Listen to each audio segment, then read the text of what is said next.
Christophe Fargier, je suis le président fondateur du Ninkasi.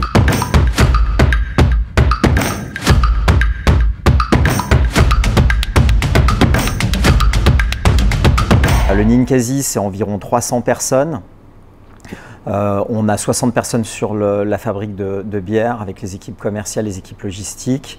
On a environ 200 personnes dans nos restaurants et on a évidemment sur notre siège des fonctions marketing, informatique, RH, comptable, contrôleur de gestion qui représentent environ une quarantaine de personnes avec des gros enjeux puisque j'ai oublié de citer dans les métiers la musique qui est un métier important avec une toute petite équipe, 6 personnes et qui porte une activité extrêmement riche, plus de 1700 événements parce qu'on travaille de manière écosystémique avec beaucoup d'acteurs culturels de la région. Il y a un énorme enjeu à décloisonner les activités et faire en sorte que le monde de la bière, le monde de la musique ou le monde des restaurants collaborent, construisent des passerelles avec d'énormes enjeux autour de l'innovation et de la construction de la marque Ninkasi. En fait, dans les relations humaines, le conflit est quelque chose d'assez naturel. On est tous très différents, on a des intérêts, des enjeux qui sont différents. Et finalement, le conflit, si vous le traitez bien, il crée la coopération. Moi, j'adore les conflits parce que je trouve que c'est des opportunités de créer la coopération. Voilà, il faut aimer les gens, aimer construire. Souvent, la solution n'est pas dans le problème. Et c'est parce qu'on est innovant, qu'on cherche des solutions à des problématiques, qu'on se met dans une dynamique de coopération. Pour faire ça, en fait, il faut avoir une capacité de leadership, c'est-à-dire porter, fixer un cap, donner du sens, intervenir, parce que le conflit, il ne faut pas le laisser grandir tout seul, il faut le traiter, donc ça demande du courage. Le leadership, c'est vraiment une qualité qui est importante. Finalement, si je pouvais le résumer de manière très simple, c'est comme un petit algorithme. Il faut savoir à chaque situation se poser la question, j'interviens ou j'interviens pas. Et des moments, le leadership, c'est aussi accepter de ne pas intervenir parce que peut-être que la meilleure solution, c'est de laisser les équipes apprendre par eux-mêmes, découvrir. Et c'est parfois ce dosage entre de la directivité et de la transversalité qu'il faut savoir gérer. C'est des choses qu'on peut hiérarchiser en fonction de la place qu'occupe la personne. Quand on a un poste qui est plus un poste d'expert dans l'entreprise, la coopération a moins d'enjeux que lorsqu'on s'occupe d'une équipe, qu'on est manager. Voilà, donc je pense que c'est vraiment important dans une organisation de préciser les comportements attendus en fonction des responsabilités, du champ d'action qu'on a à piloter.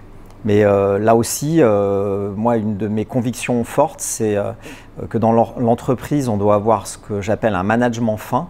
Il faut veiller à ce que les gens soient à la bonne place en fonction de leur potentiel, de leur talent. Et puis il y a aussi une courbe d'apprentissage, la coopération, la capacité à se remettre en cause, c'est des choses qui peuvent se développer. Voilà, des moments, il y a des personnes qui ne sont pas mûres pour être sur un poste exposé où il va y avoir énormément de conflits à traiter, des problématiques lourdes, où il faut de la pédagogie, où il faut de la patience stratégique. Voilà, et ça, c'est même pas une question d'âge. Vous avez des moments, des gens qui ont 40-50 ans qui restent des gens très impatients et puis des gens qui sont jeunes, qui sortent de l'école et qui ont déjà cette capacité à être patients, à laisser mûrir les choses. Voilà, donc je pense que ça aussi, c'est un point extrêmement important lorsqu'on veut qu'une organisation fonctionne bien. C'est un peu comme un travail d'horloger. Il faut vraiment avoir conscience des qualités humaines des collaborateurs et de les mettre là où ils peuvent être en situation de performer. Il y a une culture forte au Ninkasi. Moi j'appelle ça les règles de vie de la maison Ninkasi et dans ces règles de vie il y a énormément de sujets qui sont relatifs à ces compétences-là. Donc c'est extrêmement important d'aborder le sujet dans le recrutement et au moment de l'intégration, dans les premières semaines, de s'assurer de l'adéquation entre les comportements des gens qui intègrent et puis les règles de la maison de Ninkasi. Une des règles qu'on s'est données, c'est que quand quelqu'un a les compétences attendues en termes de comportement, on investit en formation, en accompagnement sans limite. Parce que c'est beaucoup plus facile de transmettre de la compétence métier que de transmettre des compétences comportementales, des compétences professionnelles. Ça prend beaucoup plus de temps, même si on peut grandir, on peut évoluer. Ce sont des choses qui sont ancrées. Quelqu'un qui ne sait pas écouter ses collaborateurs, qui a un problème d'écoute, c'est pas en quelques semaines qu'on va le changer. Il va falloir prendre beaucoup de temps. C'est aussi une démarche heuristique. Il faut que la personne prenne conscience qu'un déficit d'écoute ne sera absolument pas favorable à créer les conditions de la coopération s'il manage une équipe. Dans l'entreprise, on organise effectivement une formation continue. Alors on a un dispositif de formation interne, notamment avec un module sur les comportements professionnels attendus au Ninkasi. On a un module sur le management qu'on aimerait voir pratiquer au Ninkasi. Moi, j'anime aussi une demi-journée où j'accueille à la fin du processus d'intégration toutes les nouvelles recrues pour leur expliquer comment j'aimerais que l'entreprise fonctionne. Et puis, c'est aussi une façon, moi, de m'assurer au terme de la phase d'intégration du respect et de la qualité de l'intégration. Voilà, de leur dire, je vais vous expliquer ce que doit être l'entreprise, ses valeurs, son mode de fonctionnement, et ça m'intéresse que vous me disiez si entre ce que je vais exprimer et ce que vous avez ressenti, il y a des décalages, et je leur demande vraiment d'être très honnête, parce que je sais qu'il y a des décalages, et c'est important que ces décalages soient communiqués pour qu'on soit dans ce processus d'amélioration continue. Après, dans l'entreprise, on est sur des rythmes semestriels avec ce qu'on appelle des campagnes, avec des séminaires qui se font sur l'équipe de direction, le COMEX, le COMOP et l'ensemble des managers. Et souvent, dans ces séminaires, on vient animer sur des sujets de management, la qualité de dialogue, les comportements, pour en permanence challenger le référentiel, les règles de la maison Ninkasi, pour qu'elles soient bien intégrées, que les équipes se les approprient, et puis pour aussi être dans cette auto-évaluation, de se dire entre nos belles intentions et la réalité, où sont les écarts et qu'est-ce qu'on peut faire pour les corriger.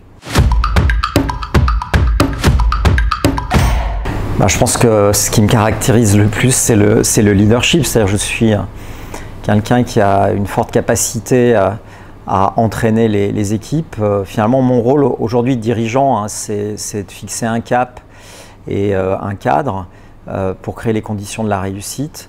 Moi, je suis là pour mettre en réussite mes collaborateurs et je leur demande de faire de même vis-à-vis de leurs équipes et ainsi de suite. Alors, il n'y a pas des niveaux hiérarchiques très importants en Ninkasi. On est sur un fonctionnement qui est simple.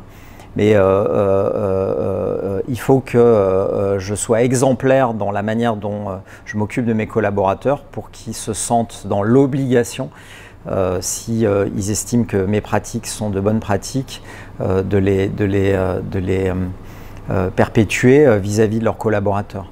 Voilà, je suis quelqu'un dans le leadership, je dirais aussi de très exigeant, c'est-à-dire qu'il y a beaucoup de bienveillance, de la patience, de l'écoute, mais en même temps beaucoup d'exigence, c'est-à-dire qu'à partir du moment où on s'est mis d'accord, que les moyens ont été donnés, il y a une nécessité que les engagements, les objectifs qu'on s'est donnés soient tenus.